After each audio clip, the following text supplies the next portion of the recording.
Hello, reader. Thank you for joining. This is the Christian Readers Community Podcast. On this podcast, we will be discussing with fellow readers and authors. You will never lack for good conversations and recommendations of Christian books. If you're a lover of literary works, fiction and non-fiction, then you have made the right stop here. Thank you for joining us again, and I hope you listen to every podcast that we get to put out for you. Thank you.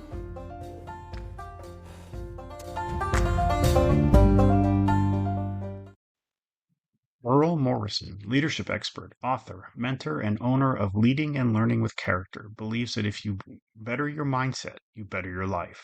With over 29 years of leadership and organizational experience, he offers consulting, classes, and mentoring. His passion lies in building others up. As a retired chief of police and former assistant director of the Council of Law Enforcement Education and Training, he has skills and insights into leadership and organizational development that many of his clients praise. He has first-hand experience working in toxic environments that feature lack of growth, poor communication, negative mindsets, and other issues that hold people back.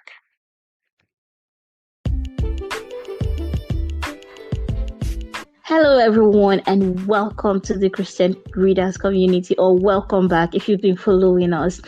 So today I have with me another author, and I'm so excited for you to hear from him.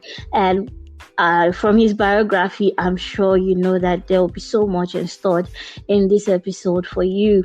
So without wasting much time, let me allow you to hear his voice. Welcome to the show, Earl Morrison. Thank you for having me. I'm glad to be here. So I want to say something before we start. You, according to your biography, you are a retired police chief. Yes, ma'am. My dad is also a retired police officer. That's cool. Thank you. And my younger sister is actually following in his footsteps, because she's currently a police officer as well. So I'm so excited to speak to you because I'm getting to interview someone who did what my dad did. So without wasting much time, let's talk about leading and learning with character. Tell me, what is it all about? So it really came about it's 7 years ago now. Just last week we hit our 7-year anniversary mark. And so as a police officer, and you can imagine you're kind of from a police family, that a lot of times when we get in that business, we want to move up in an organization, and my ultimate goal was to be a police chief. And so, that was recognized back in 2014. And so, when that's your goal, and whatever goal you have, when you achieve it, you feel like, hey, we've kind of done a lot of stuff. We're reaching some of our goals. And then in just a short 2.5 years later, I found myself out of that job. Now, a lot of that, if anybody that's been in public service, politics can play a big role in people's tenure. And just because you're out of a job doesn't mean you really did anything wrong. It just means sometimes that the politics are not lining up, and either you need a change or they want one. And so I found myself out of that dream job, trying to figure out what's next. What is God doing? What am I supposed to do? I just had my dream job and now I don't have it. And so in it, I needed a way to learn from the whole situation and kind of heal from the whole situation. And if you know anybody that's a writer that writes, even when they write fiction, there's a healing process in the writing. And when you write that's really about your real life experiences or someone else's, it's even more so of a healing process. And so I wrote my first book, Leadership Lessons Learned. And while we were writing that, my wife and I were trying to figure out, okay, if someone's not a reader, they don't get the book in front of them, how else can I take this and move this forward and help somebody else that may have experienced some of the same things that I have, that may be dealing with how do they move forward? How do they get through some struggles? How do they overcome failures? And so that's where Leading and Learning with Character came from. It was really, founded out of trying to heal from that process and learn from it. And, for me, it's like, okay, you're trying to figure out, what do we call a business when you want to touch people and reach people? And so for me, it was like, I always want everybody to understand that no matter how far up you get in an organization or how low you are in an organization, you're a leader. Okay. All of us are at least a leader of one. We're a leader of ourselves. And so if I can continue to learn as I lead, then I'm going to be helping other people. And so that's where leading and learning with character came from. So you're actually involved in, helping people out of a toxic work environment. What is that situation that you want to get people out of? What is that toxic work environment that you'd like to get people? Give us a practical example of that.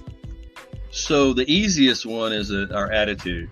I mean, how often do you deal with people that have a negative attitude?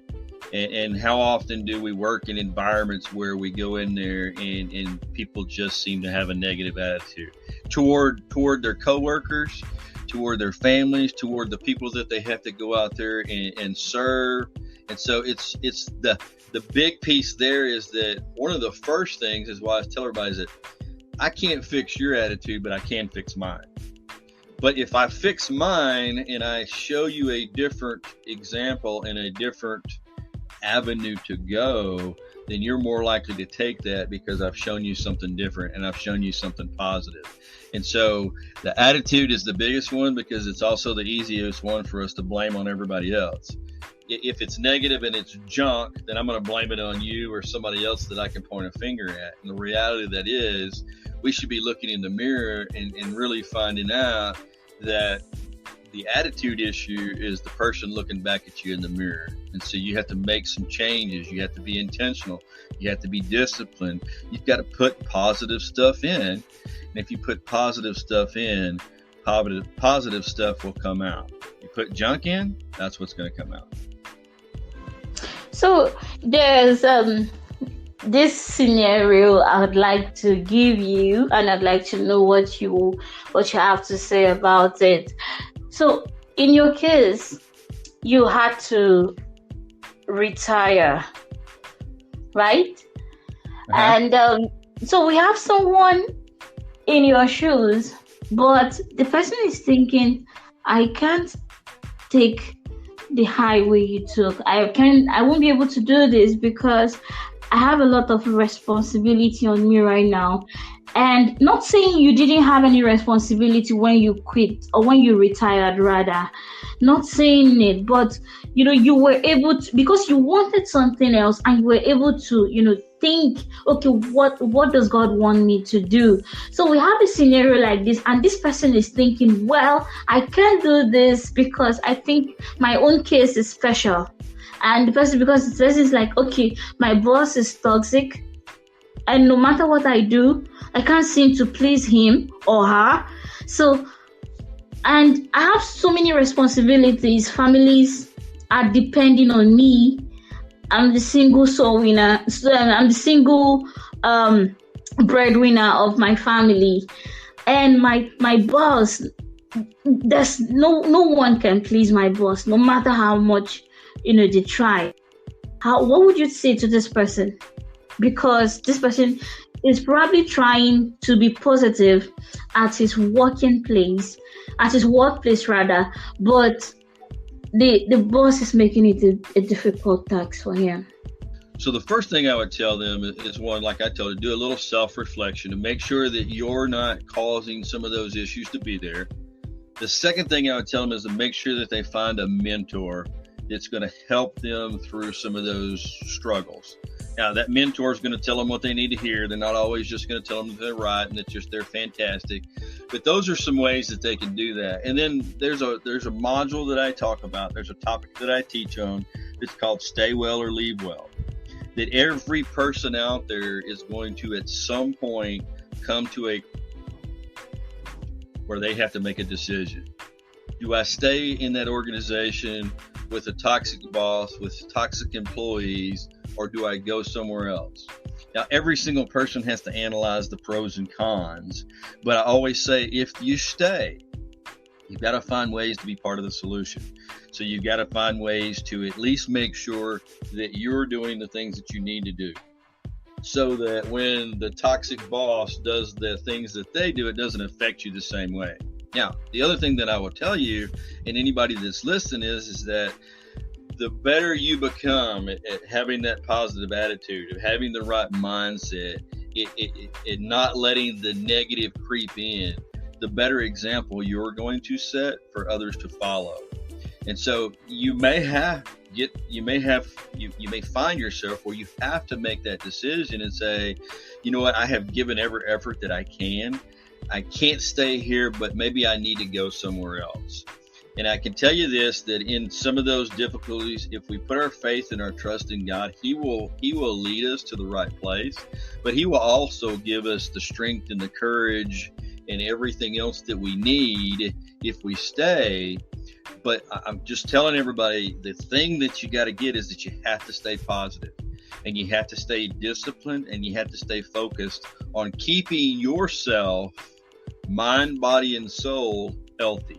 Because when people see that, that gives them hope, and maybe they can make some changes. It's kind of like we always tell everybody, do unto others as you'd have them do unto you. Well, set the example that you would want others to emulate, because people are watching us regardless of whether we're doing it well or we're doing it very poorly. So my thing is that I always wanted to set the example that was positive. And then if I realized, or if the organization realized that they couldn't do that with me there, then I needed to be willing to say, okay, then it's time to go somewhere else. And I need to do that with my character intact. I need to do that with my legacy intact, and go find the place that I'm supposed to be. You mentioned God, involving God or asking for His help. So how do you blend leading and learning with character and God's involvement? Well, so everything that I do is based on godly principles, it's based on the Bible, it's based on my relationship, it's based on my faith. And so in writing the book, and when I teach and when I talk in certain realms, I'm careful, because I know that everyone doesn't understand that, but I need everyone to understand that that's where my base comes from. And so I don't shy away from that. I tell people that, and I tell them that I may mention it. And if we get in a discussion that's more in depth, I'm okay with that, as long as other people are. But I think it's very important that we don't hide from it. I may not push it in every venue, because, sometimes it's accepted and sometimes it's not. I utilize it the way God kind of directs me to and allows the situation to go. So I just say, you don't shy away from it. And I just tell everybody up front that everything that my business is based on, every class that I teach, every mentoring session that I have, every book that I have written and that I will continue to write, is all based on godly principles. It's based on stuff in the Bible. It's based on my relationship with God. It's based on my life and how I've processed through a lot of the godly principles. So where will someone be able to find your book? Say if they want to get this book to learn from it. So I have them on my website. You can go on earlmorrison.com, and you can go under our resources, and I have actually 3 books there. You can find the first one, Leadership Lessons 1, that we've been discussing, and then I have a Mentoring for Life book that talks about the mentoring aspect of things that you've heard me mention. It's kind of a book that walks people through how to find a mentor, and if you want to create a mentoring program within your organization, kind of how to do that. And then my last book that I have listed on there that we just published in January is a devotional that's called Jumpstart Your Leadership and Spiritual Growth. And it's a daily walk, 119 days through the leadership principles, but tying them into the spiritual aspect of things, because really you can't do one without the other. I'm also on Barnes & Noble and Amazon, that you can get them there. We'd like to send people to our website because you get to see the other things that we offer. But they are available in all those locations. Would you mind reading an excerpt from your book? Sure. Do you have any certain topic No, you'd like I'll leave that to you. All right, here's one from Leadership Lessons Learned, and it's basically lesson 10. And it says, surround yourself with positive people that will mentor, guide, motivate, and hold you accountable to do things honorably. And I'll just read you a bit of it, and then we can, go from there. So, for me, this concept is one that I found was very difficult over the years. Surrounding yourself with people to help you may be perfectly natural for some, but for me, it was extremely hard. I grew up moving around because of my dad's work, so I had an issue with that. I constantly had to meet new friends and people, and that's not the easiest task for an introvert, who was taught to be seen and not heard, and some of us grew up in that era. Over the years, I found it difficult to really open up and get to know someone and allow them to know me. Okay? I grew up traveling all over the United States due to my dad's work.